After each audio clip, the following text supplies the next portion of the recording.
Channel सागर भक्तिमाला में आपका स्वागत है। कार्तिक मास व्रत कथा महात्म्य पहला अध्याय। कार्तिक मास का शास्त्रों में विशेष महत्व बताया गया है।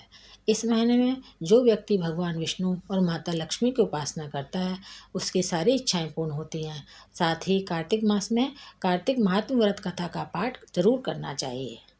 श्री सूत जी बोले, जब नारद जी भगवान श्री कृष्ण से मंत्रणा करके चले गए तब सत्यभामा ने अति हर्ष से भगवान श्री कृष्ण से बोली, हे स्वामी, मैं धन्य हूँ, मेरा जीवन धन्य है, मेरे माता पिता भी धन्य हैं जिन्होंने त्रिलोक सुंदरी सत्यभामा को जन्म दिया है। इस सुंदरता के कारण ही आपकी 16,000 स्त्रियों के होते हुए भी मैं आपको विशेष प्रिय हूँ। इसलिए मैंने कल्प वृक्ष के साथ आपको विधि पूर्वक संकल्प कर नारद जी को समर्पित कर दिया था, जिसके बारे में लोगों को ज्ञान तक नहीं था। हे मधुसूदन, त्रिलोक के स्वामी भगवान लक्ष्मीपति की प्रियतमा होने के कारण मैं आपसे कुछ पूछना चाहती हूँ। आप विस्तार पूर्वक उत्तर देकर मेरा कल्याण करें। सत्यभामा ने पूछा, उसे वह उपाय बताएं जिससे मेरा एवं आपका वियोग कदापि न हो। श्री सूत जी ने कहा, इस प्रकार सत्यभामा की बातें सुनकर भगवान श्री कृष्ण मंद मंद मुस्कुराने लगे। सत्यभामा का हाथ अपने हाथ में लेकर हास परिहास के साथ कल्प वृक्ष के नीचे पहुँचे और उस स्थान से सब सेवकों को हटा दिया। सत्यभामा की ओर देखकर हंसे और पूछा कि क्या वह उपाय सुनेंगी। सत्यभामा भगवान के इस अनुराग को देखकर संतुष्ट और पुलकित हो गई।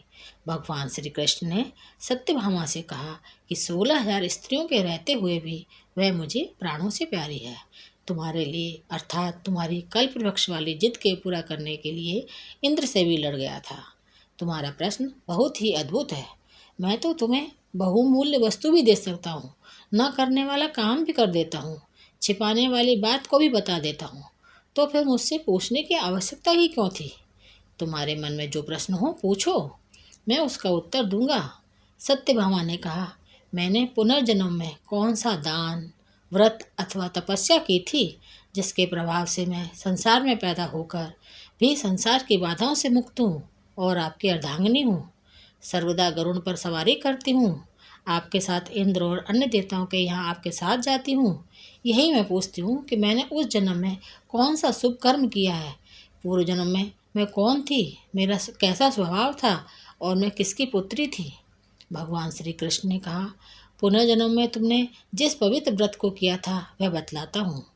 जब सतयुग का अंत हो रहा था उस समय मायापुरी में देव शर्मा नामक ब्राह्मण निवास करता था। वह समस्त वेदों तथा वेदांगों में पारंगत था। अतिथि पूजक, अग्निहोत्री तथा सूर्य नारायण का व्रत करता था। सर्वथा सूर्यदेव की उपासना करता था। उसको वृद्धावस्था में गुणवती नाम की एक कन्या उत्पन्न हुई। देव शर्मा को उस पुत्री के अतिरिक्त कोई संतान नहीं थी। उसने अपनी पुत्री का विवाह अपने एक शिष्य चंद्र के साथ कर दिया। पुत्रविहीन देव शर्मा अपने शिष्य चंद्र को अपने पुत्र के समान मानते थे और चंद्र भी देव शर्मा को अपने के पिता के समान समझता था। एक दिन चंद्र और देव शर्मा दोनों कुश और समिधा लाने के लिए वन में गए और इधर उधर घूमते घूमते हिमालय के समीप एक उपवन में पहुंच गए। तब उन्होंने एक विकराल राक्षस को अपनी ओर आते हुए देखा। उसे देखकर ये दोनों भय से व्याकुल हो गए। शरीर के अंग शिथिल हो गए और वे भागने में असमर्थ हो गए। यम स्वरूप उस राक्षस ने उन दोनों को मार डाला। हमारे गणों ने उस क्षेत्र के प्रभाव और उन दोनों के धार्मिक स्वभाव के कारण उन दोनों को वैकुंठ धाम में पहुंचाया। जीवन भर उन दोनों ने जो सूर्य देव की आराधना की थी उसी से मैं उन पर बहुत प्रसन्न था। हे प्रिय, शैव, सूर्योपासक, गणेश के पूजक, वैष्णव और शक्ति के पूजक जैसे वर्षा का पानी समुद्र में गिरता है उसी भांति ये सब अंत में मेरे ही समीप आते हैं। अकेला मैं ही नाम और क्रिया के भेद से 5 रूपों में विराजमान हूँ। जैसे किसी का नाम देवदत्त है, वही देवदत्त किसी का बाप है, किसी का पुत्र है, किसी का भाई है और किसी का भतीजा है, लेकिन वास्तव में यह देवदत्त एक ही है। अस्तु सूर्य के समान तेजस्वी वे दोनों मेरे वैकुंठ में आकर रहने लगे। वे वान पर यात्रा करते थे, उनका मेरे समान रूप था। वे मेरे ही समीप रहते थे और उनके शरीर में दिव्य चंदन लगा रहता था। तो यह कार्तिक महात्म्य कथा का पहला अध्याय है। मेरे चैनल को सब्सक्राइब ज़रूर करें। धन्यवाद।